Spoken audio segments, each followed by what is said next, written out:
سنتے ہیں فرض ہے، اس کے علاوہ نفل نہیں پڑے جاتے، نہیں پڑے جاتے، کیونکہ وہ صحیح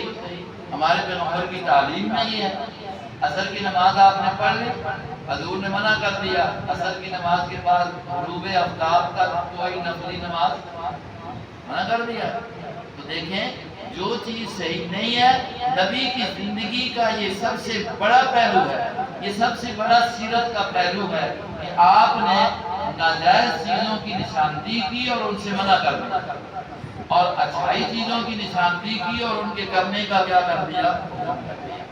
ہمیں بھی ایسی زندگی اختیار کریں گے تو پھر خیر امت میں ہم بھی شامل ہوں گے، پھر وہ نبی پاک علیہ السلام کی وہ دعائیں